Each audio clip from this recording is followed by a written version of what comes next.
Ya, Assalamualaikum warahmatullahi wabarakatuh. Selamat siang, salam sejahtera.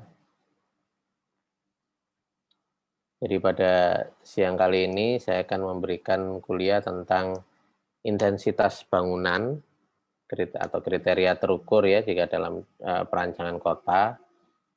Ya, ini memang penamaannya mungkin eh, tidak lazim ya kalian dengar eh, disebut intensitas bangunan ini, tapi memang dari istilah bahasa Inggrisnya itu disebut building intensity unit.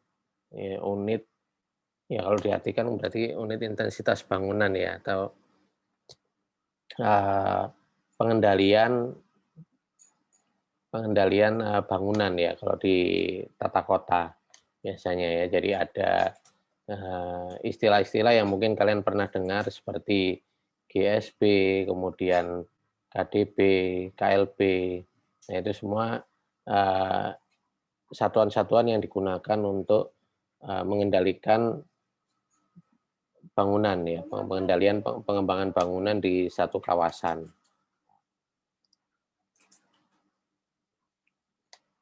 Ya, dalam kuliah ini akan ada tentunya pengantar, kemudian pentingnya aturan tata ruang, definisi KDB, KLB, dan KKOP, definisi GSB dan GS lainnya, kemudian unsur pembatas bangunan tinggi lainnya.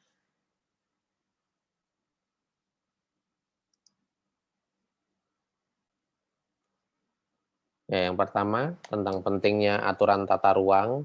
Jadi kenapa satu kota, satu kawasan urban itu perlu ada aturan tata ruang. Ya, istilahnya penataan ruang ya. Kalau di dinas tata kota itu juga akan ada dinas tata ruang, dia yang akan uh, menyusun berbagai program tentang aturan tata ruang yang kemudian ya jika program tersebut disepakati bersama itu akan diteruskan sampai ke level pusat untuk dibuat aturan tata ruangnya. Ya, aturan tata ruang yang ini maksudnya sudah kemudian menjadi aturan perundang-undangan yang jelas dasar hukumnya.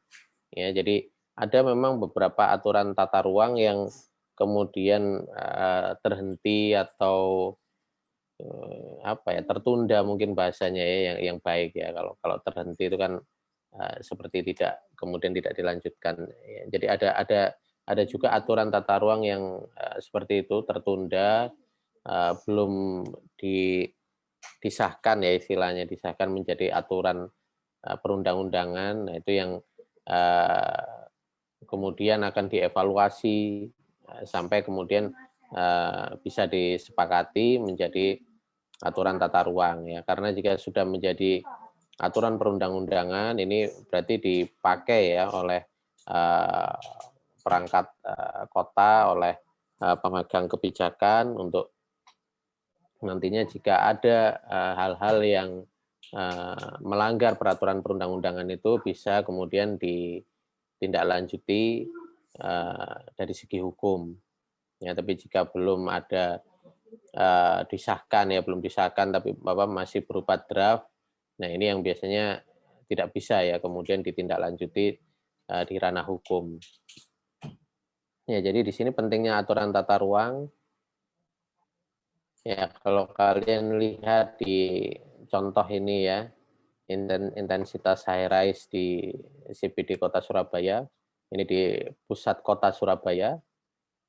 Ya, tapi sekarang kota Surabaya ini memiliki beberapa titik ya untuk pusat kota. Jadi ini yang mungkin CBD yang awal ya, yang pertama di kota Surabaya di area Basuki Rahmat, kemudian Embong Malang. Nah, itu yang Anda bisa lihat banyak sekali bangunan-bangunan high rise yang tentunya kalau kita perhatikan di sini itu tidak ada yang apa ya, memiliki jarak yang cukup rapat gitu antar bangunan tingginya. Ya, ambil contoh ini misalnya seperti BRI Tower, kemudian Hotel Hyatt, ya itu dia memiliki space ya sebelum kemudian ada bangunan high rise lainnya.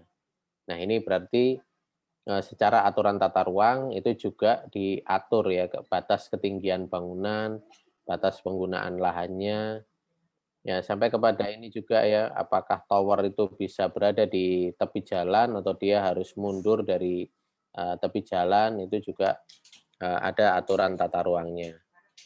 Dan jika Anda lihat di sini juga ya, ini di Surabaya kita boleh berbangga hati karena sebagian besar ya kampung-kampung yang ada di Surabaya, khususnya di area CBD itu masih dipertahankan, ya masih dipertahankan keberadaannya.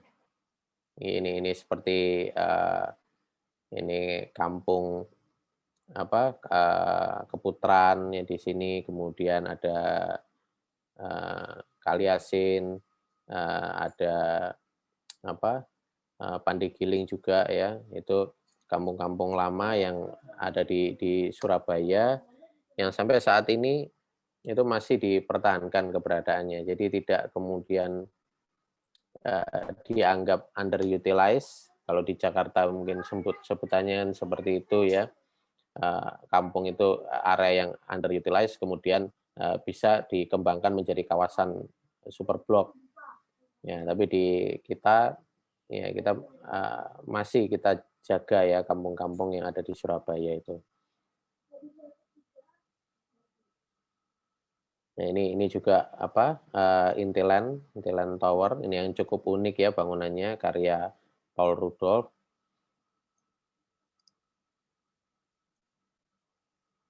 Nah pertama, tentang pentingnya tata ruang itu adalah supaya, eee, ada pengendalian dan ada, eee, keadilan ya bagi semua orang di sini. Misalnya, ya mengapa di apa, satu trotoar itu seharusnya 3 meter, tidak hanya 1 meter. Ini supaya, pejalan kaki itu bisa, eee, berjalan kaki di trotoar dengan aman, ya dengan nyaman juga. Nah, jadi ya tentunya harus ada, aturan, tata ruang yang mengatur ini juga, lebar trotoar. Kemudian mengapa ada rumah, yang tingginya bisa sampai 4 lantai, sehingga bisa menutupi cahaya matahari ke tetangga di sekitarnya. Nah, itu juga, harus dilihat ya jika, ada seperti ini, ada pelanggaran misalnya apa, rumah dengan ketinggian 4 lantai. Nah, itu seharusnya ada aturan tata ruangnya. Ya tentunya kalian apa, eee, warga masyarakat ya jika, menemukan hal seperti ini kita bisa mengadukan ke dinas terkait ya, apakah rumah tinggal yang 4 lantai ini diberikan izin untuk mendirikan bangunan sampai 4 lantai, gitu. Kemudian juga ada ini kasus apa, SPBU ini ya, yang dibangun di RTH. Ini juga pernah terjadi di Surabaya, ya yang kemudian, dikembalikan lagi untuk taman untuk publik, ya karena memang, eee, setelah dikaji ulang ya, apa, SPBU ini mestinya tidak berada di area, RTH, area ruang terbuka hijau, yang tentunya bisa lebih bermanfaat untuk, publik. Nah, ini ya, jika kemudian ada satu kasus tentang bagaimana, eee, aturan tata ruang yang kemudian dilanggar misalnya, seperti ketinggian, rumah tinggal, itu kan seharusnya, 2 lantai misalnya, tapi kemudian, tetangga kita bisa membangun sampai 4 lantai. Nah, ini bisa adukan ke dinas terkait ya, ini kalau di sini dituliskan kepada Dinas Penataan dan Pengawasan Bangunan yang ada di kecamatan. Ya, ini karena, eee, sinar matahari dan aliran udara itu merupakan hal yang berharga ya untuk, setiap manusia, setiap warga masyarakat. Sehingga ya jika ada bangunan yang kemudian, seperti ini memblokir apa ya, sinar matahari dan aliran udara, nah itu kan berarti juga merugikan orang lain.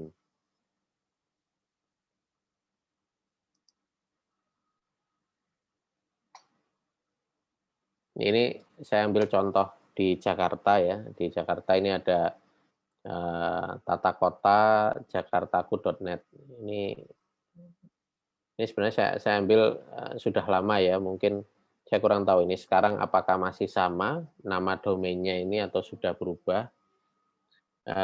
Di Surabaya juga ada sepertinya ya, saya juga mungkin belum memasukkan di sini.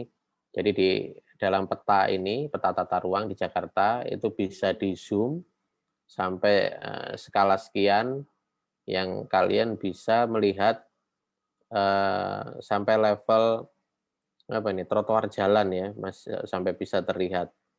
Ya, kemudian lebar jalan juga bisa terlihat, garis sempadan ini kalian bisa lihat ini ya. Kemudian, tentunya ada lingkaran-lingkaran, eee,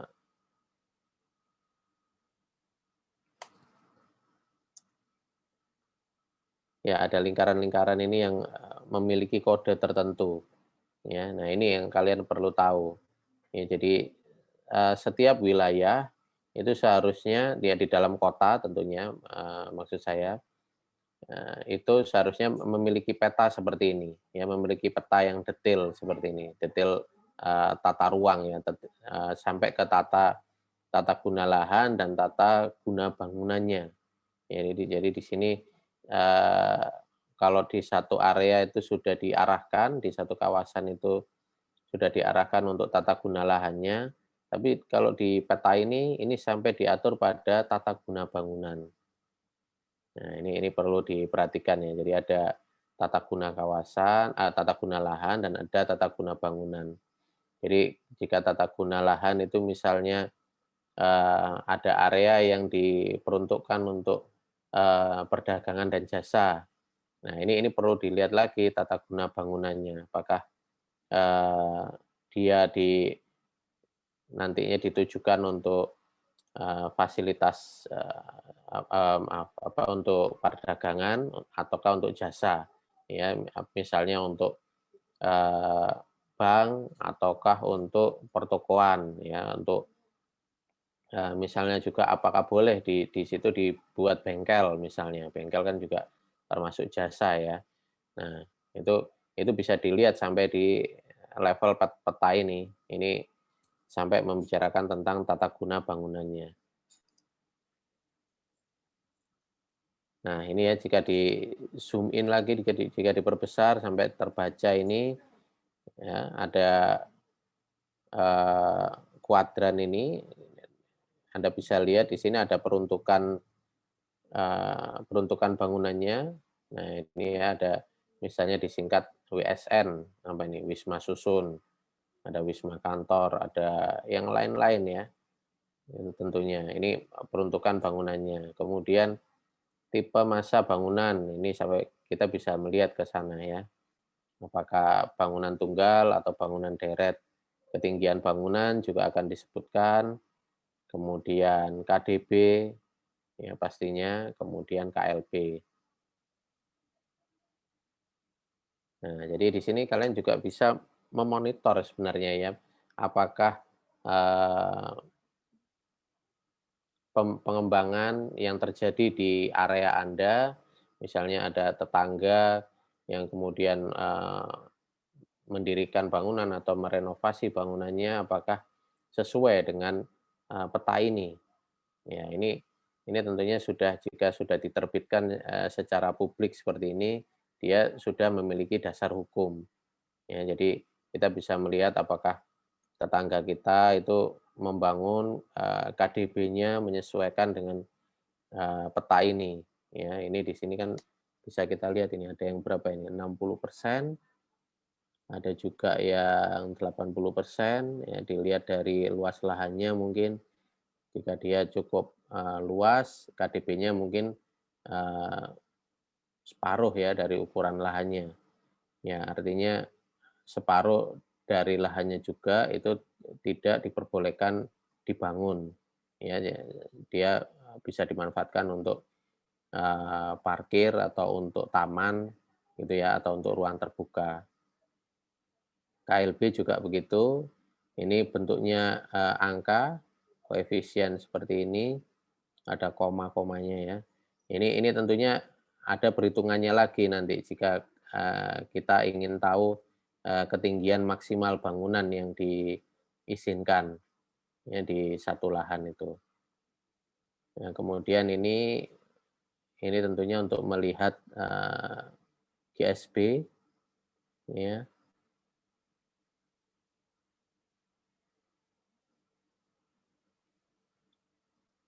Ya, ada garis-garisnya ini arkade ini.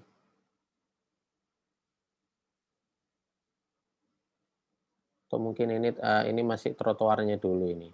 Ini, menunjukkan garis trotoarnya keliling.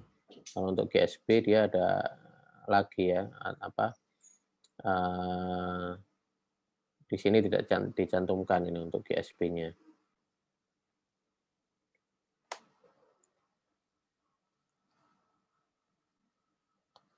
Baik, eee, ya karena tadi sudah disebutkan ya istilah dalam bahasa Indonesianya, mungkin kita perlu tahu istilahnya juga dalam bahasa Inggris ya, dengan apa yang disebut dengan KDB, KLB. Nah, ini kita bisa lihat di sini. Jadi ini ada beberapa kode, land area, floor area. Ya, jadi di sini adalah maksudnya, floor area itu adalah, luas lantai dasar, kemudian land area itu adalah luas lahan, ya. Building area, ya ini juga, ini luas lantai keseluruhan, ya kalau untuk floor area, building area itu, luas lantai dasarnya ya. Jadi floor area rasio itu mewakili KLB ya, keseluruhan luas lantai luas lantai dibandingkan dengan luas lahan.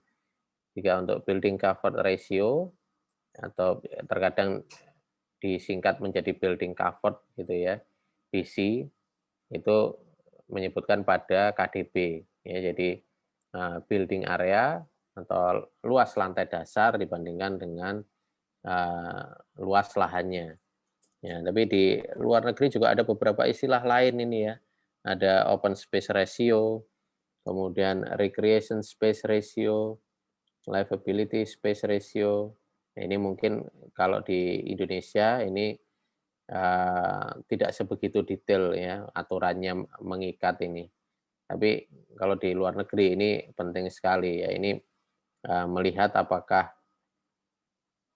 di satu lahan, di satu bangunan itu terdapat cukup ruang ini untuk rekreasi, kemudian untuk livability, ya. Open space ini juga, ruang terbuka itu dia ada rasionya, ya seperti itu. Ini ilustrasinya jika kalian ingin melihat, eee, ruang terbuka ya yang karena tadi angka perbandingan ya, angka perbandingan luas lantai dasar dengan luas lahan, kita bisa lihat di sini. Misalnya di satu lahan ini, ya luas, KDB-nya itu kalau dilihat di sini tidak sampai 50% mungkin ya, 40%. Ya misalnya 40% untuk, eee, terbangun ya, kalau kita lihat di sini yang di warna kuning ini bangunan-bangunannya, ya tapi dibandingkan dengan luas lahan, itu sisanya masih sangat luas sekali, ya boleh dibilang mungkin ya 40-60 atau 50-50 ini ya. Jadi 50% untuk, terbangun, 50%-nya yang, tidak terbangun ya. Ini bisa dimanfaatkan untuk ruang terbuka, taman, kolam misalnya, daerah hijau alami. Ya, ini perlu ada ya dalam, satu lahan. Ya, tapi terkadang ini jika untuk, bangunan-bangunan rumah tinggal yang ada di perumahan, ini terkadang hal seperti ini yang sulit untuk diawasi ya, atau jarang ada pengawasan. Jadi biasanya kalau di lingkungan perumahan itu Anda diberikan KDB 60-40 biasanya ya. Jadi 40% itu seharusnya tidak boleh terbangun, tapi kadang banyak pelanggaran-pelanggaran itu ya. Ya mungkin karena kebutuhan ruang misalnya, ya akhirnya pemiliknya memperluas pembangunan rumahnya sampai bahkan pagar ini areanya berada di luar dari rumahnya dia, ya. Jadi ada garis sempadan pagar itu menyebutnya ya, garis sempadan bangunan dan juga garis sempadan pagar di mana posisi pagar seharusnya itu, tapi ada yang kemudian karena kebutuhannya sendiri, akhirnya pagar itu digeser sampai ke level jalan, ya. Karena supaya mobilnya bisa ditutup itu, kalau masuk ke carport-nya, pagarnya bisa ditutup, ya. Nah, yang sebelumnya tidak bisa, akhirnya menjadi bisa, tapi pagarnya kemudian bergeser sampai ke level jalan. Nah, ini yang tidak benar. Ya, jadi ya tapi ini susah pengawasannya ya, kalau di lingkungan rumah tinggal itu. Ya, ini contoh di luar negeri ya, bagaimana ilustrasi satu area kawasan permukiman itu diatur sampai ke ruang-ruang lainnya nih, livability space dan juga recreation space.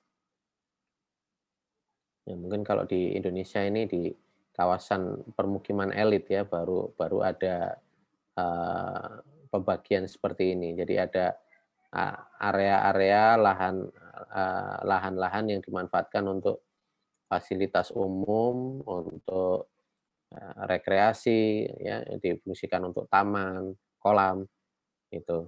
Ya, di sini tapi juga di perumahannya sendiri, di dalam rumahnya sendiri ini. Kalau di sini kita lihat ini yang di arsir gelap ini menunjukkan dia livability space, kemudian yang samar ini recreation space, mungkin di sini nih ya. Ya. Ini kan tipenya tipe cul-de-sac ya, jalannya ini. Jadi one gate system biasanya. Ya, jadi kalau Anda masuk di sini, kalau ingin keluar ya ada putar baliknya, kemudian keluar lagi. Di sini juga begitu, berputar, keluar lagi. Nah, ini biasanya disenangi oleh Pak Bambang ini biasanya ya. Model penataan cul-de-sac ini. Ya, karena kalau dilihat dari atas seperti ini ya, ya seperti ada kesengajaan desain gitu ya bentuknya. Ada kesengajaan jadi terlihat pembagiannya juga terlihat unik ya. Jadi ada tidak grid ya, seperti pada umumnya. Tapi di sini bisa terbentuk ruang-ruang atau kantong-kantong yang dia bentuknya itu dinamis, yang biasanya digunakan untuk recreation space ini. Nah, ini ilustrasi, ini gambarnya samar ya, kurang jelas gitu. Floor area, building area, ini menunjukkan luas lantainya dari bangunannya, kemudian car movement. Kalau di sini car movement dan car storage ini yang diarsir jalannya, dibalik gitu. Kalau ini tadi yang diarsir itu bangunannya, ini yang diarsir jalan dan mungkin garasinya ya, gitu. Tapi kok di belakang nih? Ini untuk menunjukkan ini ya, dan storage. Nah, kita masuk pada definisi KDB, KLB, dan KKOP. Ini mungkin kalian sudah tahu ya istilah ini, koefisien dasar bangunan. Apa yang dimaksud dengan koefisien dasar bangunan, ya, atau building cover ratio, ya, biasanya juga disingkat BC, building cover, adalah angka perbandingan antara luas lantai dasar terhadap luas persil atau luas lahan. Ya, luas lantai dasar ini yang perlu kalian ingat, ya, jika KDB itu karena koefisien dasar berarti lantai dasarnya saja, lantai satunya saja yang dihitung. Ya, lantai dasar atau lantai satu jika di kita ya. Luas lantai bangunan yang diperhitungkan dalam KDB menurut persyaratan teknis bangunan gedung, batas dinding terluar bangunan dihitung 100%. Ya, batas dinding terluar bangunan, jadi dinding yang paling luar dari bangunan Anda, ya. Ya, dinding fasad itu dihitung 100%. Ruangan beratap dibatasi dinding yang tingginya lebih dari 1,2 dihitung 100%. Ya, ini jadi maksudnya jika ada dinding yang tingginya lebih dari 1,2, ini berarti membatasi pandangan, membatasi gerak, ya, setinggi 1,2 ini artinya ini sudah membentuk satu ruangan, ya, satu ruangan beratap. Tapi jika ruangan beratap ini dindingnya dibatasi dinding yang tingginya kurang dari 1,2 itu dihitung 50%. Ya, jadi misalnya seperti ruang teras, ya, dia ada dinding kelilingnya, tapi tidak full ya dikelilingi dinding itu, ya, ya seperti pendopo lah ya bisa dibandingkan seperti itu. Jadi terbuka sekali ya dari segi view, akses itu kita bisa melihat ke dalam ruang itu. Itu berarti KDP-nya dihitung 50%. Kemudian luasan yang tidak dihitung dalam KDP itu adalah teras tak beratap dibatasi dinding yang tingginya kurang dari 1,2, tak beratap ya. Nah, ini bedakan dengan yang beratap.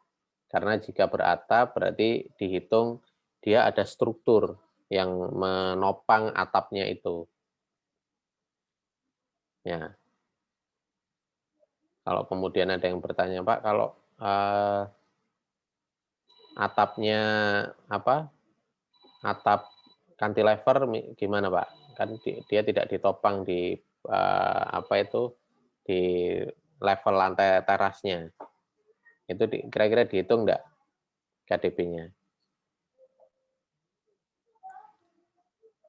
Gimana jika ada teras yang dia atapnya itu kanopi ya, atap kanopi. Jadi dia atapnya itu cantilever gitu.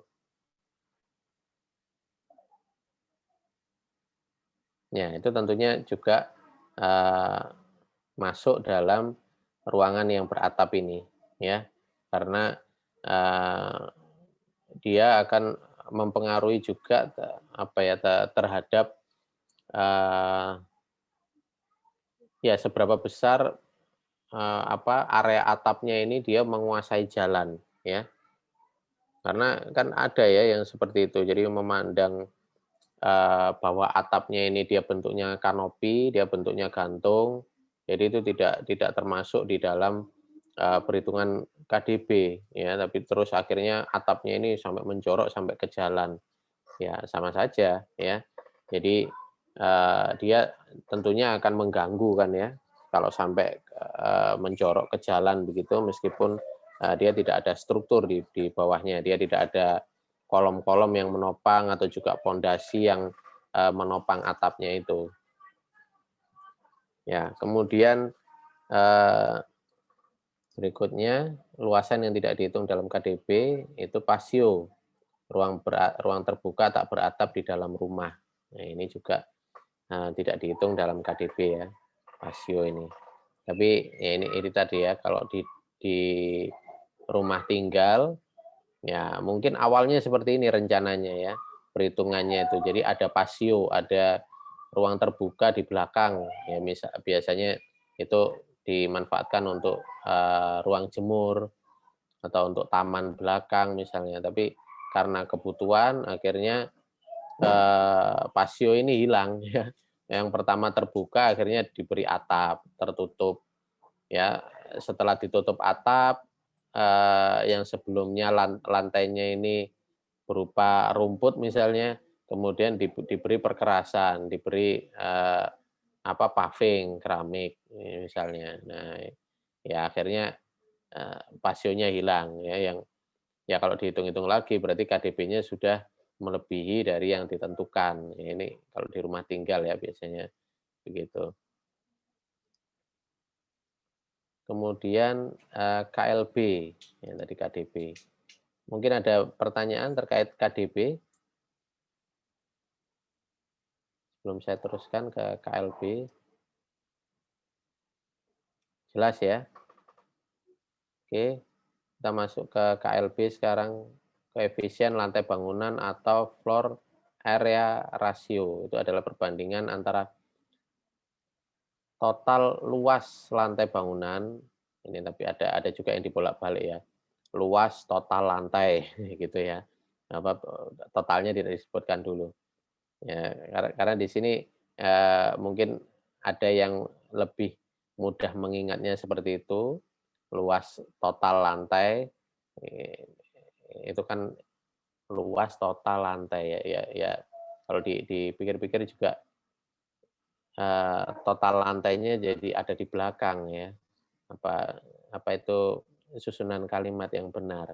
Ya tapi ini ya yang kalian perlu ingat adalah memang keseluruhan lantainya itu dihitung totalnya ya, dihitung total total luasannya ya, keseluruhan lantai bangunan terhadap luas lahan, luas persela atau lahan.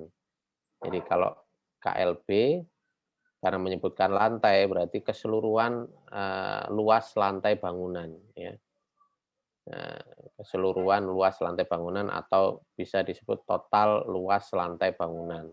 Ya, jadi tidak hanya lantai satu, tapi lantai 2, lantai 3, lantai 4 itu dihitung semuanya total luas lantainya. Nah, itu yang kemudian bisa disebut koefisien lantai bangunan. Tapi bentuknya, satuannya itu tadi ya, angka koefisien. Jadi, tidak disebutkan berapa ribu, misalnya ya, berapa ribu meter persegi, bukan seperti itu. Tapi, disebutkan sebagai, angka koefisien tadi. Ya, jadi kalau nanti Anda ingin menghitung berapa luas total lantainya, nah ini saya juga menyebutnya luas total lantai akhirnya ya. Kalau ingin menyebut total luas lantainya, berarti angka itu dikalikan dengan lantai dasarnya. Nah itu Anda akan mendapatkan total, luas lantainya. Luas lantai bangunan yang diperuntukkan dalam KLB, batas dinding terluar dihitung 100%, balkon dan overstack. Overstack itu, teritisan ya, ya disamakan dengan balkon, jadi, sesuatu yang menggantung atau cantilever ya dari bangunan, lebih dari 1,5 meter kelebihannya dihitung 100%. Nah, ini tadi ya, makanya kalau ada atap yang menggantung yang kemudian menjorok sampai ke jalan, wah itu akan dihitung ya dalam KLB.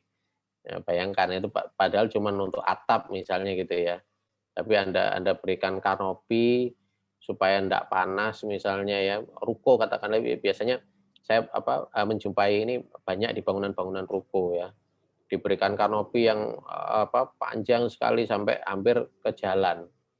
Ya itu mestinya dihitung KLB-nya ya, dihitung, kelebihannya dihitung 100%. Kemudian ruang tangga tertutup dihitung 100%. Luasan yang tidak dihitung, ram dan tangga terbuka. Nah ini ya, ada tangga yang mungkin posisinya dia di luar bangunan, misalnya untuk tangga darurat gitu ya. Tapi kalau tangga ini dia tertutup, diatapi, ada atapnya, itu dihitung 100%. Tapi kalau tangga terbuka, ya, itu tidak dihitung luasannya dalam KLB. Ya, luasan tangganya itu. Pasio juga tidak dihitung dalam KLB. Nah, KDB dan KLB sendiri ini diperlukan untuk apa sih sebenarnya? Jadi yang pertama itu pengaturan pencahayaan dan pengawalan alami. Oh, kenapa tiba-tiba ini? Ya, yang pertama untuk pengaturan pencahayaan dan pengawalan alami. Jadi, tidak hanya untuk Anda sendiri, tapi untuk lingkungan ya, untuk tetangga Anda juga, itu supaya tercipta, lingkungan yang sehat. Kemudian yang kedua menjaga tetap berlangsungnya peresapan air ke dalam tanah. Nah, ini yang faktor kedua ini yang, paling penting ya, tujuannya kenapa ada pengaturan KDB dan KLB. Itu supaya air permukaan dari air hujan itu, lebih cepat meresap ke dalam tanah. Tapi terkadang, ya ini diabaikan ya, ya apa, KDB-nya benar, KDB-nya sudah benar, tapi sisa lahannya, ya misalnya KDB-nya, 60%, yang 40% ini ruang terbuka. Tapi yang ruang terbuka ini kemudian eee, diberikan, perkerasan yang dia sulit untuk meresapkan air ke tanah, ya sama saja ya, gitu. Misalnya, diberikan paving yang sangat padat misalnya ya, bukan paving yang berpori gitu, ya itu juga akan mencegah air untuk meresap ke tanah, ya. Ya jadi, penggunaan paving juga perlu diperhatikan ya, apakah, paving ini adalah paving yang berpori yang bisa meresapkan air atau tidak, misalnya begitu. Kemudian yang ketiga, menciptakan keserasian tatanan massa dan ruang terbuka suatu lingkungan. Nah, ini ya supaya tercipta keharmonisan ya apa di satu lingkungan itu. Jadi tidak ada kemudian rumah tinggal yang dia 4 lantai, sementara tetangga-tetangganya semuanya 2 lantai, gitu. Itu kan ekstrim ya, kemudian melihat ada satu satu bangunan yang tinggi sekali, padahal lebar bangunannya sama seperti tetangga-tetangga lainnya. Ya jadi, bangunannya seperti kecil tapi tinggi gitu. Itu kan ya merusak pemandangan ya, secara kawasan. Kemudian ada juga koefisien tapak basement. Ini adalah angka persentase perbandingan antara luas tapak basement dan luas, tanah perpetakan atau daerah perencanaan yang dikuasai. Jadi misalnya ini ya, KTP yang diizinkan 70%, luas lahannya 1.000 meter persegi, maka luas tapak, eee, basement yang dapat dibangun adalah, ya 700 meter persegi. Ini perhitungannya sama seperti KDB ya. Ya, tapi bisa jadi, KTB ini dia lebih besar daripada KDB, ya, ada yang tahu? Kok bisa, Pak? Luasan basementnya bisa lebih besar daripada KDB-nya?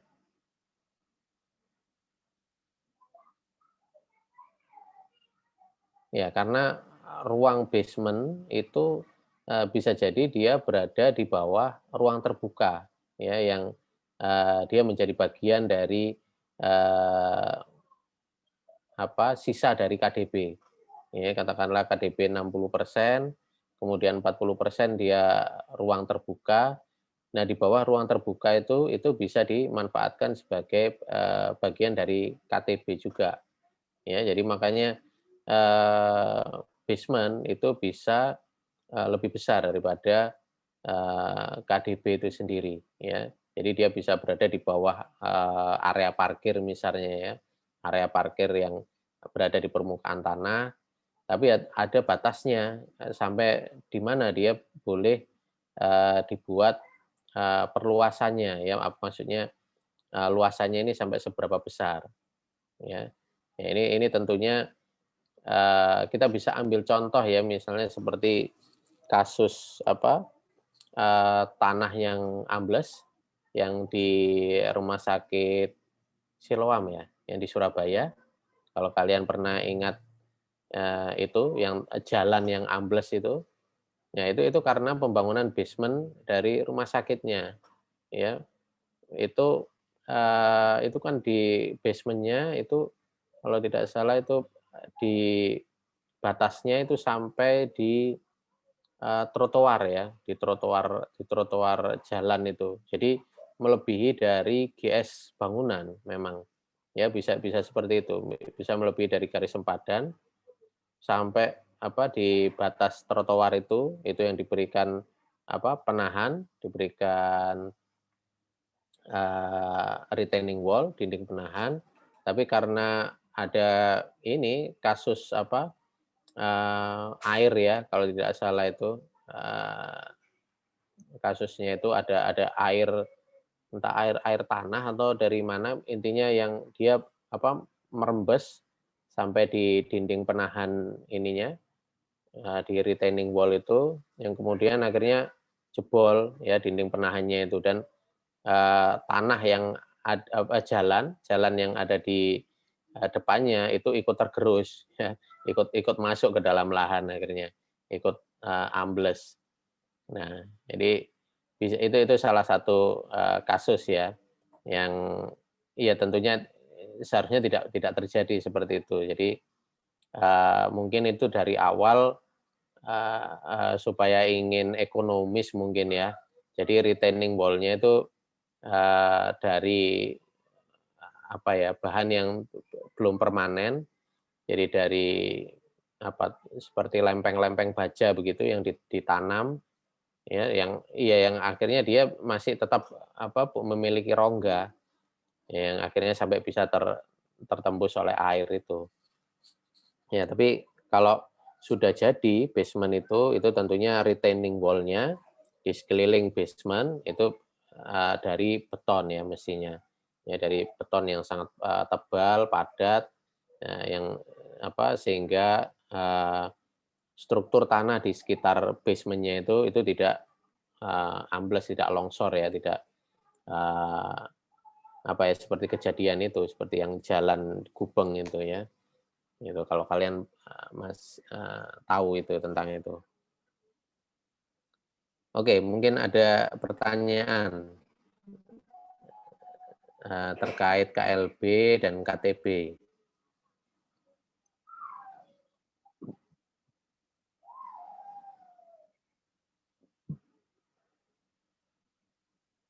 Ya, untuk KTB ini seharusnya, ada ilustrasinya ya, supaya kalian lebih memahami seperti apa sih, eee tapak basement, kemudian ruang basement itu. Ya sayangnya saya belum mendapatkan, sumber itu, belum mendapatkan datanya, jadi saya tidak bisa menunjukkan di sini ilustrasinya seperti apa ya. Jadi kalau ada cutaway section begitu, ada potongan aksonometri, itu kan kalian bisa melihat, oh ternyata, area basement bisa seluas ini ya, dia dia bisa berada di bawah permukaan, ruang terbuka yang ada di atas misalnya begitu. Ya, ini, saya menjelaskan tentang ini karena beberapa kali itu, saya juga menemukan tugas akhir mahasiswa yang juga menggunakan, konsep yang sama ya, konsep, koefisien tapak basement. Jadi, nanti kalau kalian misalnya membuat tugas akhir ya, ingin, mendalami tentang itu, kalian harus cari tahu lagi ya tentang KTB ini. Dan kemudian, tentunya di kota masing-masing itu punya aturan, eee, tersendiri ya terkait, dengan KTB ini. Ini yang kalian harus cari tahu. Ya, apakah di kota saya itu, aturannya sama dengan aturan di kota lain. Itu biasanya akan, eee, bervariasi ya, aturan-aturan itu yang kalian perlu perlu cari tahu. Jadi kalau di kota Anda misalnya Anda punya proyek di sana, kemudian ingin membuat basement, itu aturannya seperti apa, itu kalian perlu cari tahu, ya. Oke, ada pertanyaan? Tidak ada? Ya, berikutnya contoh perhitungan KDB dan KLB. Nah, ini di sini kalian bisa lihat. seperti apa menghitung KDB. KDB ini yang tentunya yang mudah ya. Jadi kita hanya butuh luas lahannya, karena satuannya ini satuan, puluhan persen, ya ini langsung saja dikalikan dengan luas lahan, Anda akan menemukan luas lantai dasarnya. Seperti ini ilustrasinya ya. Jika luas lahannya yang biru ini 1000 meter persegi, kemudian KDB-nya 60%, berarti luas lantai dasarnya 600 meter persegi. Kemudian untuk menghitung, eee, total luas lantai, oh di sini saya juga ternyata menulisnya luas total lantai. Total luas lantai yang boleh terbangun adalah KLB dikalikan luas lahan. Nah, ini jadi, kalian bisa, eee, menentukan berapa besar ya yang boleh terbangun KLB-nya. Ya jadi bukan dikalikan, lantai dasar tadi ya, tapi dikalikan luas lahan. KLB kalikan luas lahan. Jadi misalnya KLB-nya koefisiennya 2,4 dikalikan luas lahan 1000 meter persegi, berarti total luas lantainya 2.400. Kemudian untuk mengetahui ketinggian bangunan yang diperbolehkan, ya jumlah lantai maksudnya ya ini, jumlah lantai yang, diperbolehkan itu berapa, ya total luas lantai bangunan dibagi dengan lantai dasar. Jadi akan diketahui berapa ketinggian lantai yang atau jumlah lantai yang diizinkan ya. Jadi di sini kalau kalau dibagi rata dengan 600 meter persegi tadi, 2.400 bagi 600, berarti jumlah, jumlah lantai yang diizinkan 4 lantai, ya. Itu secara maksimal ya, jika dihitung, eee, dari apa, dihitung dari KLB-nya langsung ya, dihitung dengan KLB dikalikan KDB ini. Ya, itu maksimalnya berarti 4 lantai di sini. Cukup jelas? Ya, luas total lantai bangunan 2.400 meter persegi. Kalau dibagi dengan luas lantai dasar 600 meter persegi.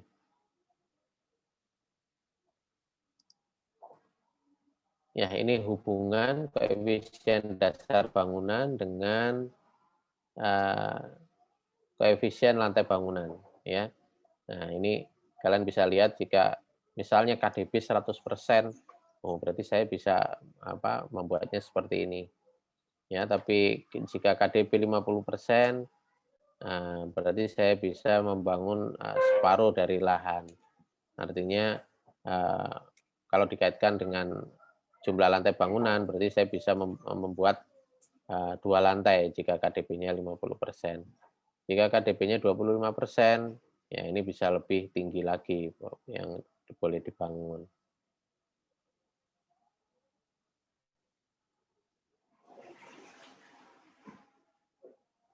Ya ini asumsinya KLB-nya semua sama ya, ini KLB 1, tapi KDB-nya yang dia bervariasi, ya. Nah ini membacanya seperti ini. Ya akan berbeda lagi jika, angka KLB-nya ini, berubah ya, berubah juga.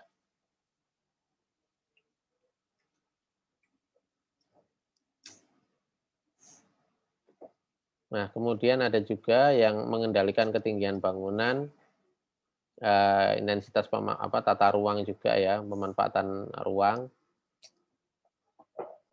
yaitu KKOP, ya atau Kawasan Keselamatan Operasi Penerbangan. Ya, ini adalah batas ketinggian bangunan yang ditentukan oleh otoritas tempat melalui perhitungan dari landasan udara. Nah ini, data ini itu kita tidak bisa langsung mencari ya, seperti tadi peta tata ruang Jakarta seperti itu atau Surabaya mungkin. Tapi kalau, KKOP ini kita perlu menghubungi, otoritas tempat ya, otoritas bandara. Ya, jadi di sini mereka yang, memiliki kewenangan untuk menghitung dan mengeluarkan, aturannya, ya. Itu batasan KKUP dihitung mulai dari permukaan tanah hingga puncak tertinggi bangunan termasuk utilitas bangunan.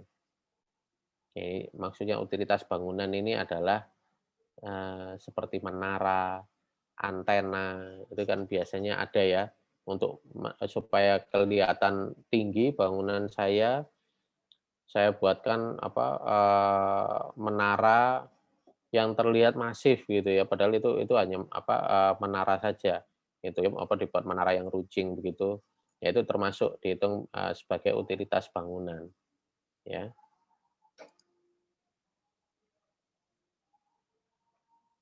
Oh ya, ini sama dengan yang tadi ya, hubungan KDP dengan KLB. Nah, kemudian kita masuk ke definisi GSB dan GS lainnya. Ya, jadi yang dimaksud dengan garis sempadan bangunan, ini mungkin kalian sudah tahu ya, biasanya disebutkan di studio, GS bangunan sekian misalnya. Ya, jadi di sini adalah jarak bebas minimum dinding terluar bangunan dengan batas persil yang dikuasai. Ya, jarak bebas, ini jarak bebas, makanya jarak bebas bangunan ya. Nah, jadi tidak boleh ada, bangunan di garis apa, sempadan ini, ya antara dinding terluar sampai dengan batas persil. Garis sempadan muka ini adalah jarak bebas minimum dinding terluar bangunan dengan batas persil bagian depan. Diartikan juga sebagai jarak bebas minimum antara titik tengah ROW dengan dinding terluar bangunan. Ya, ini, ada yang mengambil dari titik tengah ROW, ada yang mengambil dari, garis sempadan pagar, ya, garis sempadan pagar sampai ke dinding terluar, itu yang disebut sebagai garis sempadan bangunan. Ada juga yang menghitungnya seperti itu. Ya, nanti ada ilustrasinya untuk itu ya. Kemudian garis sempadan samping bangunan, jarak bebas minimum dinding terluar dan batas persil bagian samping. Jika belakang, ya berarti dengan batas persil bagian belakang. Jadi, garis sempadan ini tidak hanya bagian muka, ini yang biasanya kalian ya di studio, seperti itu, tapi ada juga garis sempadan samping dan belakang. Ya, apalagi jika, lahan Anda ini itu berada di, satu area yang dia dibatasi oleh, apa, jalan, ya. Nah, itu yang, membingungkan, ya. Bagaimana kalau dibatasi oleh 2 jalan misalnya lahan Anda, mana yang garis sempadan depan, mana yang garis sempadan samping, itu ya. Garis sempadan jalan, nah ini atau apa, merupakan batas terdepan pagar halaman yang boleh didirikan. Ya ini ada apa, disebutnya garis sempadan jalan. Biasanya di muka GSJ terdapat jalur untuk instalasi air, listrik, gas, serta saluran pembuangan. Pada GSJ tidak boleh didirikan bangunan kecuali jika GSJ berimpit dengan GSB. Daerah yang dicakup oleh GSJ, kalau tadi saya menyebutnya garis sempadan pagar ya. Yang betul garis sempadan jalan. Daerah yang dicakup oleh GSJ pada sisi kiri ke kanan dari satu ruas jalan disebut daerah milik jalan atau damija atau ruang milik jalan. Ini istilah lamanya yang diterapkan pada patok-patok yang dipasang pada jarak tertentu di sepanjang GSJ. Ada lagi selain itu garis sempadan sungai dan garis sempadan pantai. Ini garis yang membatasi pendirian bangunan di tepi badan air alami dan ditetapkan sebagai area perlindungan terhadap sungai atau pantai. Ya, nah, jadi kalau kalian mendirikan, memiliki lahan misalnya ya, yang berbatasan dengan air, berbatasan dengan badan air, ini kalian perlu bertanya ke dinas tertentu. Ini tergantung dari, badan air ini dikelola oleh siapa. Nah, ini ya. Jadi ada sungai-sungai yang dia dikelola oleh kota, ada sungai-sungai yang dikelola oleh provinsi. Ya, ini jadi tidak semua ya, apa, sungai yang kemudian masuk ke area kota misalnya, itu menjadi kewenangan kota, tidak ya. Jadi ada yang sungai yang dikelola oleh provinsi, ada yang, dikelola oleh, kota. Ya contohnya, kalau kalian tahu, Rolak apa, pintu air Gunung Sari, ya yang di daerah, ya di daerah Gunung Sari ya, di mana itu, di sekitar, Karah itu ya yang saya tahu, kemudian ada hotel apa di situ, hotel Singgasana ya. Nah itu sungai itu yang melewati di pintu air itu, Gunung Sari itu dikelola oleh provinsi, ya. Sampai kemudian dia masuk ke pintu air, eee, apa, yang mengarah ke kota, mengarah ke Kalimas ya, kemudian menjadi sebutannya Kalimas. Nah, itu baru dikelola oleh kota, ya. Sungai yang melewati, eee, mana itu, depan Hotel Novotel, kemudian melewati ini saya bicara di kota Surabaya saja ya, kemudian melewati Marvel City, ya, Kalimas itu atau, apa, Kali Brantas, ya, melewati itu. Jadi, apa, melewati Moncastle. Nah, itu dikelola oleh Kota Surabaya. Tapi, sebelum itu ya di area, eee, pintu air Gunung Sari, kemudian pintu air Jagir, eee, Kali Panjang Jiwo, nah itu dikelola oleh provinsi. Ya, jadi apa, jika kalian ingin tahu seberapa besar garis sempadannya berarti ke, Dinas Tata Ruang Provinsi, ya. Kalau sungai-sungai, apa, Sungai Kalimas, apa, Sungai Berantas, nah itu, karena dikelola oleh pemerintah Kota Surabaya, Anda bertanyanya di, Dinas Tata Ruang Kota Surabaya. Nah ini, ya, begitu juga dengan pantai. Nah ini siapa yang mengelola ya supaya, eee, tahu ya seberapa besar garis sempadannya itu, ya apakah dikelola oleh kota atau tidak, ya. Nah itu. Jadi jaraknya bervariasi juga tergantung pada kedalaman air, keberadaan tanggul, posisi sungai atau pantai, dan ketinggian air saat pasang surut. Ya ini juga benar ya. Jadi biasanya garis sempadan ini, dihitung saat air pasang ya biasanya. Saat air sudah mulai pasang, ditarik ke daratan berapa meter, itu yang menjadi garis sempadannya, itu yang menjadi batas, di mana bangunan Anda boleh berdiri.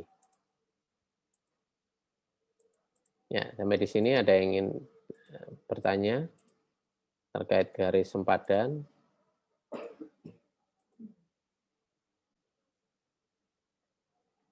Tidak ada? Pak, mau bertanya. Oke, silakan. Kalau yang sempadan pantai itu, kan saya sempat apa namanya pernah tinggal di daerah pantai gitu ya Pak. Nah itu kalau misalnya kayak kan suka ada tuh restoran atau hotel yang ngebangun di atas pantainya gitu. Nah itu mereka memikirkan mengenai itu juga atau gimana ya Pak? Maksudnya semacam kayak buat saung-saung gitu pinggir pantai gitu Pak. Oke. Ya, kalau seperti bangunan seperti saung-saung itu mungkin bangunan non permanen ya dihitungnya.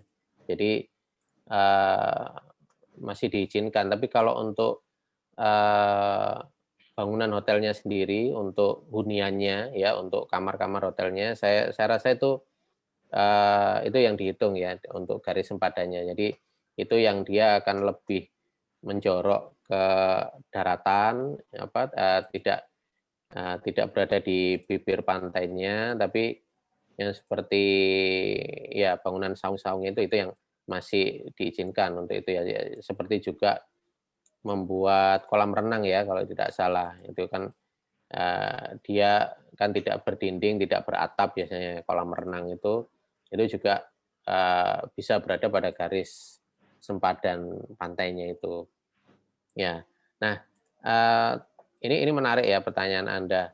Lalu bagaimana dengan, hunian nelayan, Mbak, gitu ya misalnya ya, kalau ada kampung nelayan yang dia berada di apa, tepi atau berada di tepi badan air itu, apakah akan diberlakukan juga garis sempadan, aturan garis sempadan ini?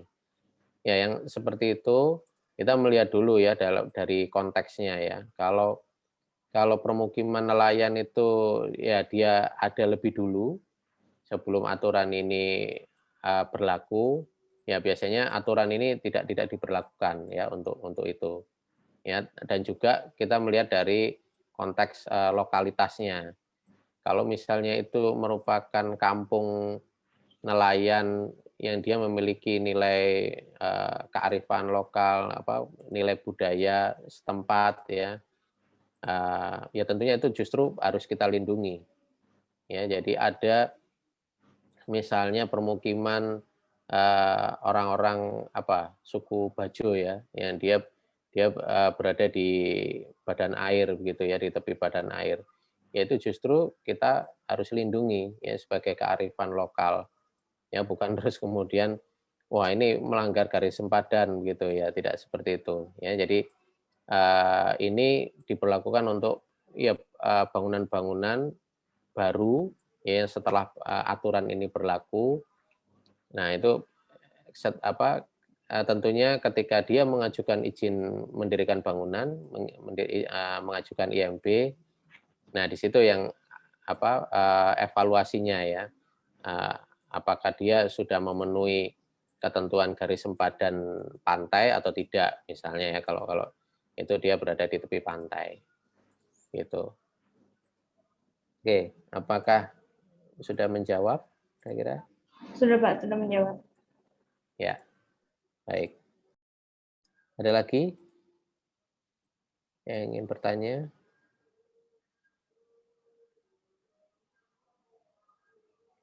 Oke, kita teruskan.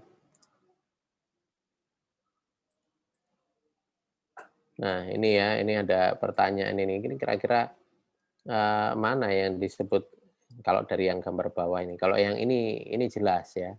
Ini karena dibatasi oleh, tetangga, berarti yang A ini garis sempadan depan, garis sempadan muka ya. Apa tadi menyebutnya? Ya, garis sempadan muka, kemudian yang B garis sempadan samping, yang C garis sempadan belakang. Nah, jadi kalau seperti ini dibatasi 2 jalan. 1 dan 2. 1 ini apakah garis sempadan samping? Apakah 2 ini garis sempadan samping? Gimana kira-kira? Ada juga yang seperti ini nih, ya. Nah, kalau seperti ini berarti ya karena garis sempadan itu dihitung dari jalan ya, garis sempadan muka. Ya, kalau garis sempadan samping itu dari batas samping tadi ya. Coba. Nah, ya dengan batas persil bagian depan, ini batas persil bagian samping.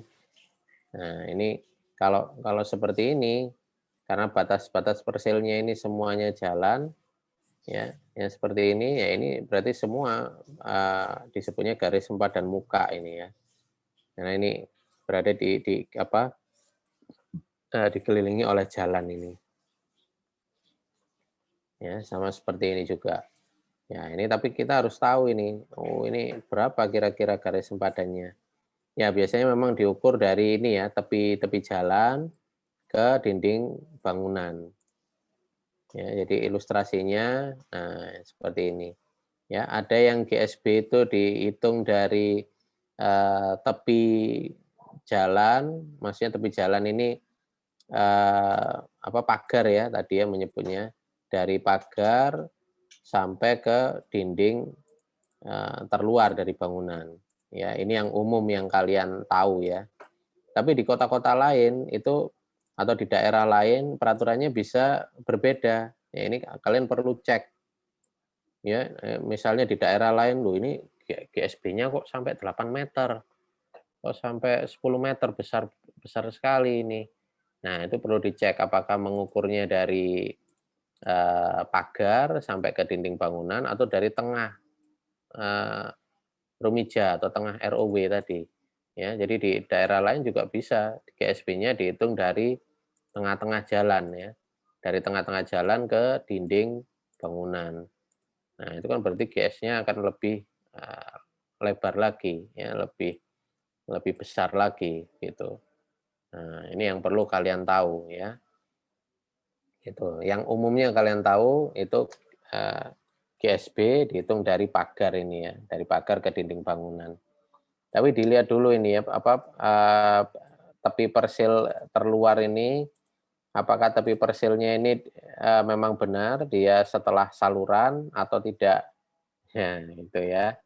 Nah, yang saya bilang tadi ya, misalnya di lingkungan perumahan, itu terkadang karena kebutuhan orang itu, mendesaknya ya, sangat mendesak begitu, akhirnya di perluasannya itu bisa sampai di atas saluran. Nah, itu yang salah ya. Akhirnya yang pagarnya yang mestinya di sini, itu berpindah di sini, gitu. Nah, ini kalau kemudian kalau mau, apa, membersihkan saluran gimana? Masa terus masuk rumah orang gitu ya. Nah, ini kenapa kemudian Rumija ini ya dari tepi saluran ke tepi saluran seberangnya, ya karena ini yang, menjadi akses publik ya, baik oleh pemerintah kota maupun yang lain, warga masyarakat, ya itu. Kemudian di sini juga di bawah berem, ini yang disebut berem, tuh. Ya, yang disebut berem ini biasanya di bawahnya ini terdapat, jaringan utilitas, ya. Ada pipa gas di situ, ada pipa PDAM, ada pipa kabel listrik, ya, dan macam-macam ya, itu berada di bawah berem ini, dan juga penghijauan ini biasanya. Ya, itu ya. Jadi ini area publik ini, ruang milik jalan, ya, atau ROW, right of way, ya, hak dari jalan gitu. Nah, kita masuk ke unsur pembatas bangunan tinggi, selain dari apa, KDP KLB, jadi yang perlu Anda pahami di sini pada dasarnya pembangunan dan pengembangan bangunan-bangunan tinggi tidak bisa dilakukan di sembarang tempat. Ada faktor-faktor yang menentukan, dan juga zona yang paling sesuai untuk pengembangannya, ya. Jadi tidak tidak semua area itu, cocok digunakan untuk, bangunan tinggi, ya. Karena di sini, ada, dampak-dampak lainnya, bagi kota tentunya ya, misalnya seperti, eee,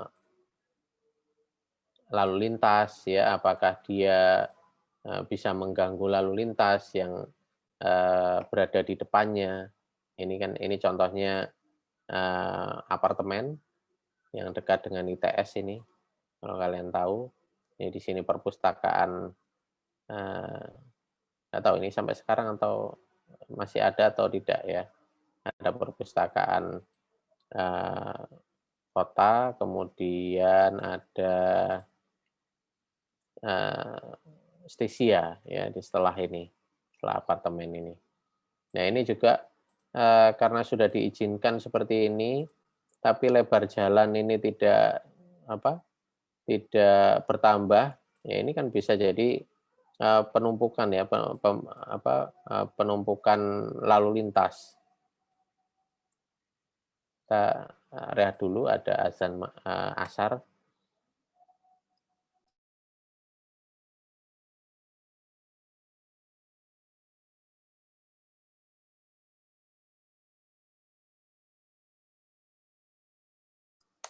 Baik, kita lanjutkan.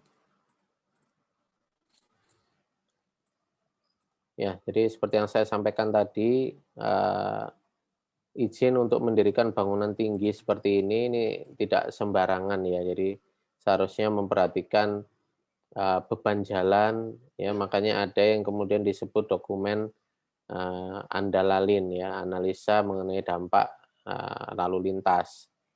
Ada juga, apa, AMDAL, analisa mengenai dampak lingkungan, itu berbeda lagi ya. Itu juga melihat bagaimana dampak pembangunan satu proyek itu terhadap lingkungan sekitarnya. Nah, di sini bangunan gedung bertingkat, ini yang mungkin kalian belum tahu ya, dari gedung bertingkat sampai pembangunan gedung bertingkat tinggi, bangunan gedung bertingkat yang dikembangkan secara individual, ini secara internasional ya. Bangunan tinggi itu antara 23 sampai 150 meter. Untuk pencakar langit lebih dari 150 meter. Untuk di Indonesia, bangunan gedung bertingkat rendah kurang dari 4 lantai, bertingkat sedang 5 sampai 8 lantai. Ini sudah mulai menggunakan elevator, kemudian bertingkat tinggi 9 lantai ke atas. Ya, dari individu kelompok klaster ini juga kasusnya ya, seperti di New York itu bisa membentuk klaster ya, pembangunan secara individual, bangunan gedung dibangun satu persatu, saling berlomba lebih tinggi sampai mencakar langit. Kemudian muncul pengendalian melalui peraturan zoning 1916. Ya, ini karena New York terus berkembang gitu ya. Ya, pertama hanya bangunan 1-2, tapi kemudian menjadi banyak sekali sebagai sentra finansial itu. Ya, akhirnya sekarang menjadi hutan ini, pencakar langit. Pengembangan secara serentak dan berkelompok membentuk klaster dan zona itu dikembangkan oleh Corbusier melalui Radiant City, kalau kalian pernah mendengarnya ya. Kemudian pengembangan kawasan bangunan tinggi dikendalikan dengan menggunakan kriteria terukur. Nah, ini contohnya. Ini waktu dibangun secara individual dan menggunakan struktur angka baja.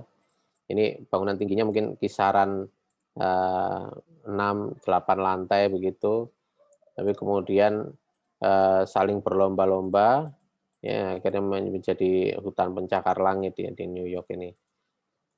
Nah, ini Anda bisa lihat di sini, ini landscape New York, kemudian mulai membentuk klaster. Nah, menurut Sirvani, pengembangan bangunan ke arah vertikal itu ditentukan oleh kriteria terukur yang terdiri dari FAR, BCR, kemudian building setback, dan SEP. Ini yang mungkin kalian belum pernah tahu ya, SEP, Sky Exposure Plane. Ini perhitungannya itu membentuk selubung 3 dimensi. Jadi seperti ini ya, membuatnya menjadi kemudian memiliki cakupan secara 3 dimensi. Ya, jadi ini mengendalikan seperti apa ketinggian bangunan dari level jalan. Ya, jadi ya, ini ilustrasi potongannya, building envelope-nya. Ya, ini dihitung dari tengah jalan begitu, perhitungan SEP-nya. Ya, tentunya ada rumusannya ya, ini kalian bisa mempelajari lebih jauh, lebih detail. Nah, artinya apa? Ketika membuat bangunan tinggi, itu dari level jalan, itu ada yang kemudian dikenal dengan istilah podium. Ya, bangunan podium, bangunan yang bertindak sebagai podium. Jadi, dia menjadi perantara antara bangunan berlantai banyak dengan level jalan. Ya. Jadi podium ini biasanya tingginya, ya ini tergantung perhitungan ya. Ada yang memiliki podium 2 lantai, ada yang 3 lantai, begitu. Kemudian mundur, begitu, karena terkena SEP ini, baru kemudian ada bangunan tingginya. Ya.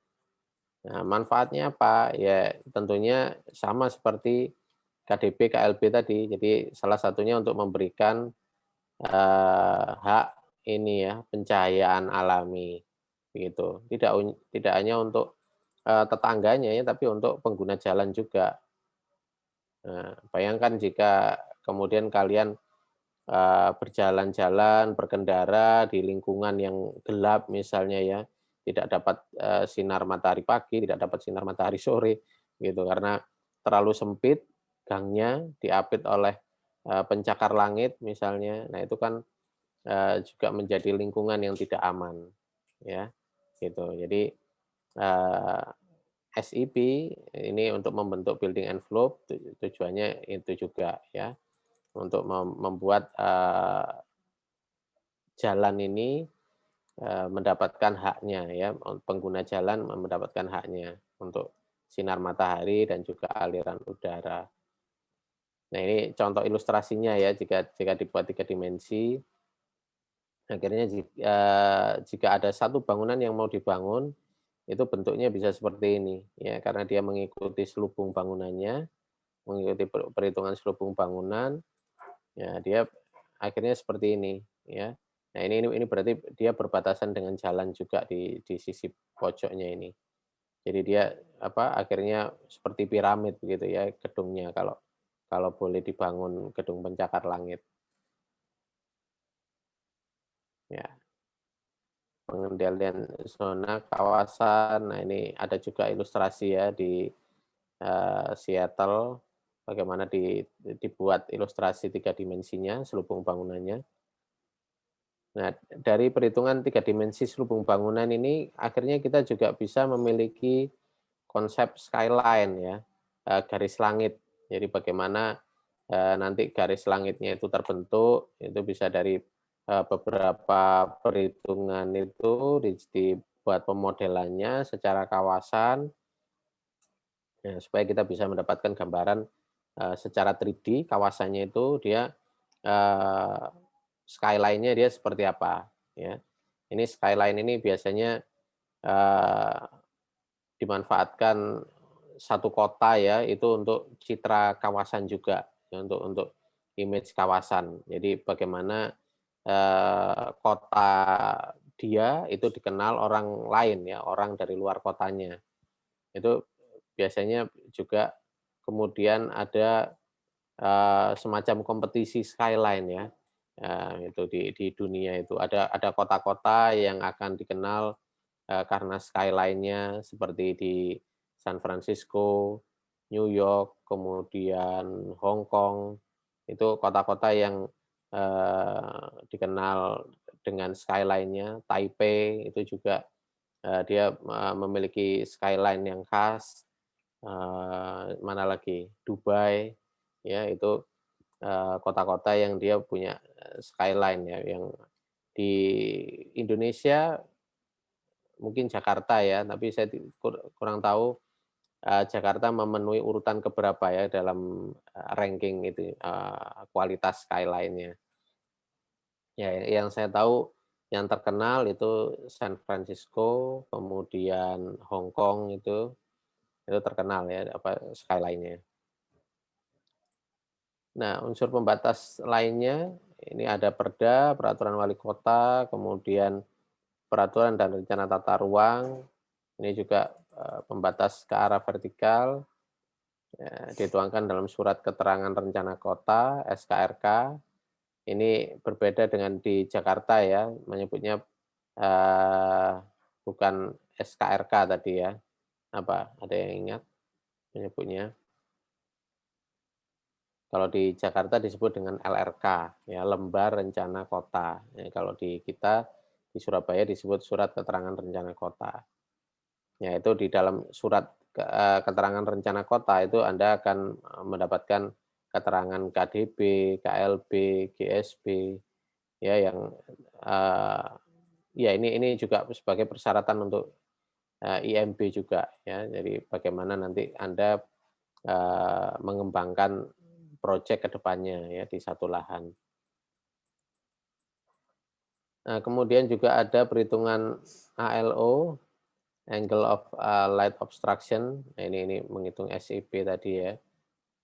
Ini hampir sama, Angle of Light Obstruction ini juga, menghitung, bagaimana ketinggian bangunan yang diperbolehkan, ya. Nah, jadi hampir sama ya perhitungannya, dia dia menghitung, seberapa besar sih, bangunan Anda itu memberikan pembayangan kepada, lingkungan di sekitarnya, ya. Jadi diberikan, nama ini, Angle of Light Obstruction.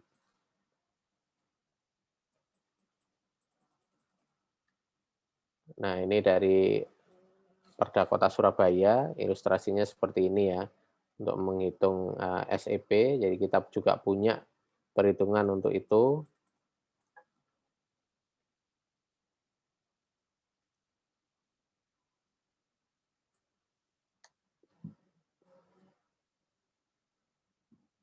Nah, kemudian lintasan terbang pesawat, jadi ya KKOP itu ditentukan di sini. Lintasan terbang pesawat merupakan salah satu faktor yang membatasi ketinggian bangunan. Lintasan terbang pesawat membatasi ketinggian bangunan yang mempunyai jarak sampai 15,2 kilo dari runway berdasarkan klasifikasi ini. Ya, bangunan yang berada pada zona inner horizontal surface dibatasi dengan ketinggian 45 meter. Bangunan yang terletak pada outer horizontal surface dibatasi ketinggian 151 meter. Semakin dekat dengan runway, ketinggian bangunan semakin rendah. Nah, ini di sini ada ilustrasinya. Jadi ada inner runway dan tadi ya outer apa tadi namanya? Inner horizontal surface, maaf, dan outer horizontal surface. Ya ini ya. Jadi bentuknya seperti mangkok itu akhirnya ya kalau dibuat 3D. Ini dari runway-nya dihitungnya. Ya ini perhitungan rumusnya seperti ini. Tapi sekali lagi yang berhak mengeluarkan ini adalah otoritas setempat ya, otoritas bandara setempat. Ya, jadi ini yang mengatur ketinggian bangunan juga, ini yang membatasi seberapa tinggi bangunan itu boleh dibangun. Nah, ini salah satu contoh di Surabaya, ya contoh bangunan yang terkena dampak lintasan terbang pesawat. Nah, ini ya, mungkin kalian tahu ini di mana ini di Surabaya. Pasti tahu lah ya ini. Ya, apa ini gedungnya? Oh, ini sudah saya tulis sih. Ya, City of Tomorrow ya, Cito. Ya, yang berada di Bundaran Waru. Nah, ini sebelumnya di rencana itu dia setinggi ini ya bangunannya sampai apa kemudian apa dari perhitungan ini lintasan terbang pesawat ternyata dia terkena aturan itu.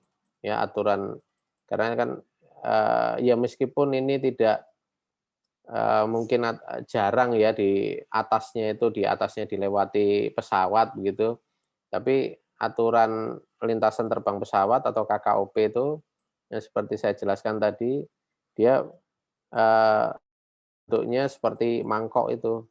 Jadi dia, eee, secara radius ya, mulai dari runway-nya, dia membatasi apa, seperti mangkok begitu, jadi semua bangunan di sekitarnya kena gitu ya, meskipun dia jarang dilewati pesawat gitu ya, atasnya itu. Ya, jadi ini salah satu contohnya. Ya, kalau kalau kita lihat itu seharusnya, desainnya seperti ini, finishing-nya bagus begitu ya, dia punya seperti mahkota begitu di puncaknya, tapi karena aturan ini, akhirnya dia seperti ini ya, terpapras ya, terpotong, ya gitu itu. Nah, mungkin ini hampir separuhnya ya terpotong. Kalau melihat dari ilustrasi ini kan dari angle yang hampir sama. Kalau kita perhatikan gitu, mungkin hanya separuh yang dibangun dari eee, ini ketinggian yang seharusnya direncanakan. Ya ini mungkin karena awalnya ya mungkin perencananya, arsiteknya kurang memahami tentang itu.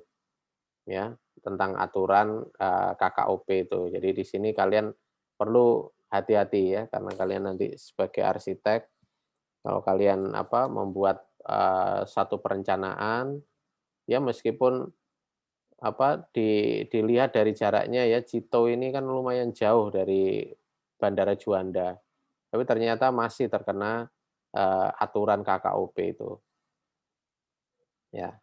Baik, di sini ada yang ingin ditanyakan? Pak, saya ingin bertanya lagi. Ya, silakan. Yang kalau mengenai peraturan yang tadi itu, apakah cuman pada tahap perencanaan aja buat mengajukan IMB-nya atau mesti kayak diupdate gitu, Pak? Mungkin ada jangka berapa tahunnya gitu si bangunan itu mesti diupdate mengenai peraturannya itu.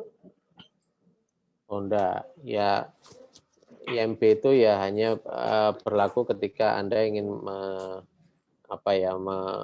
mengajukan proyek ya, mengajukan pendirian bangunan. Kalau misalnya kemudian ada perubahan, ya tentunya bangunan Anda tidak ikut ya dalam aturan yang baru itu. Ya, memang ada ya seperti itu, kasus-kasus itu.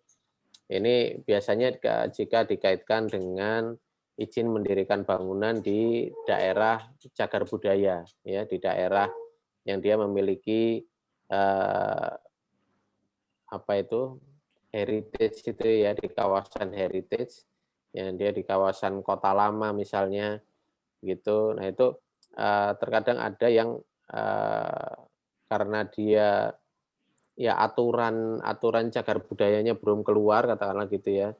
Kemudian Anda sudah mengajukan IMB untuk mendirikan bangunan tinggi misalnya, tapi di kawasan kota lama itu semua relatif 2 lantai misalnya.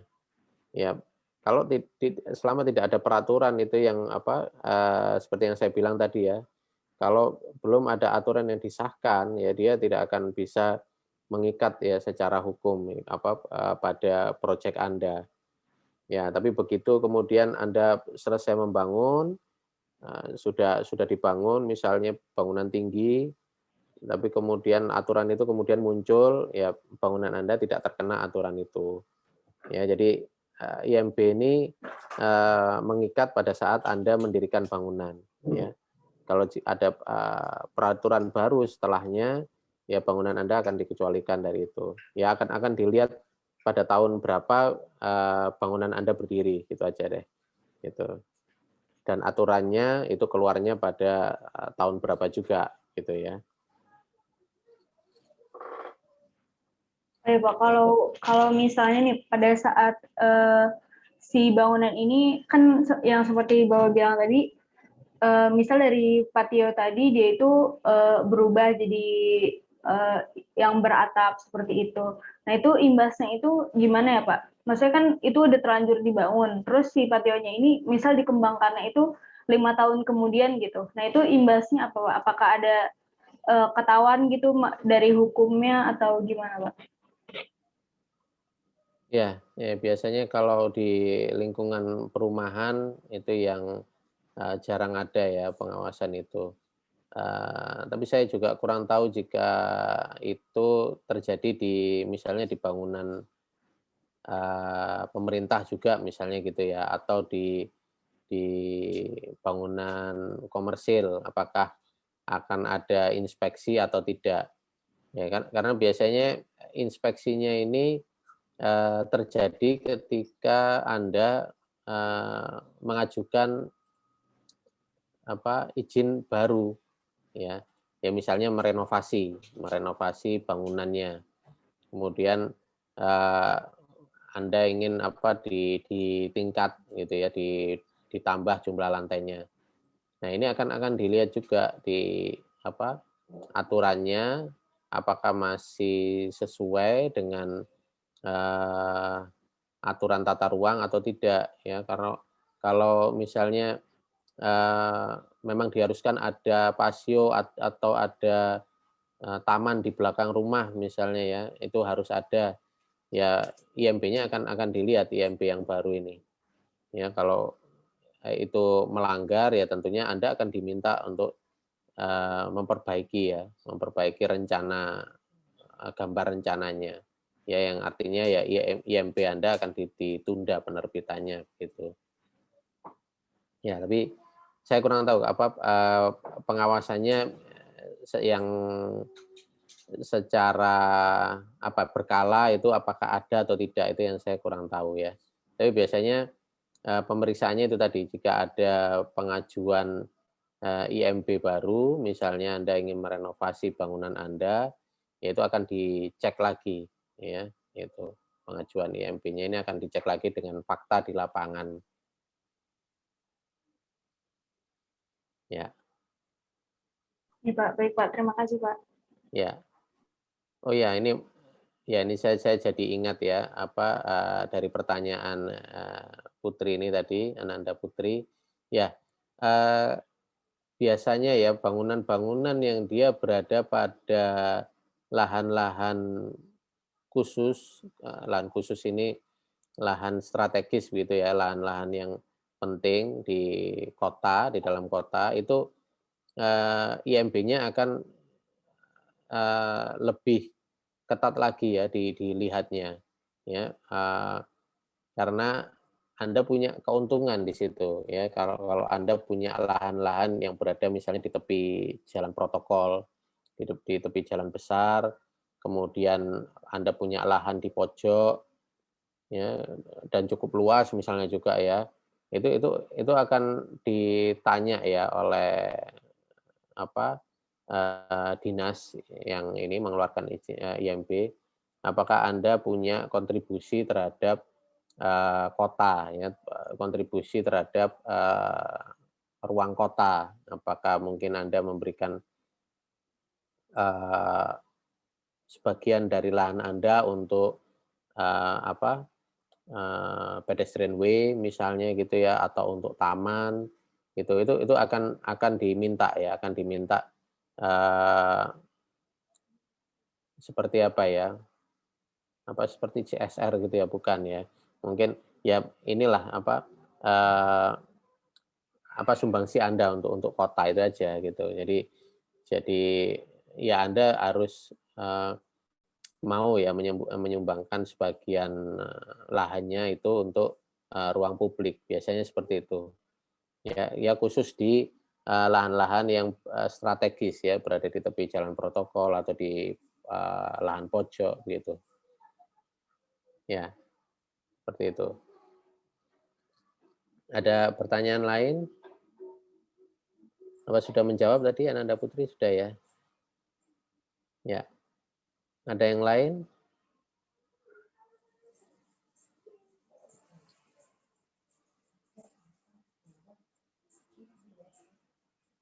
Baik, jika tidak ada, ini slide terakhir. Jika tidak ada, saya akhiri kuliah siang ini. Nah, ini saya tidak lanjutkan rekamannya tadi. Oke. Ya, jika tidak ada, saya akhiri kuliah siang ini. Semua sudah mengisi presensi ya. Oke. Ya, terima kasih atas perhatiannya. Sampai jumpa. Kapan lagi kita ketemu? Ya, kalau nanti ketemu di kelas B ya. Oke, saya akhiri. Terima kasih. Wassalamualaikum warahmatullahi wabarakatuh. Selamat sore, salam sejahtera. Assalamualaikum warahmatullahi wabarakatuh. Waalaikumsalam warahmatullahi wabarakatuh. Terima kasih. Ya.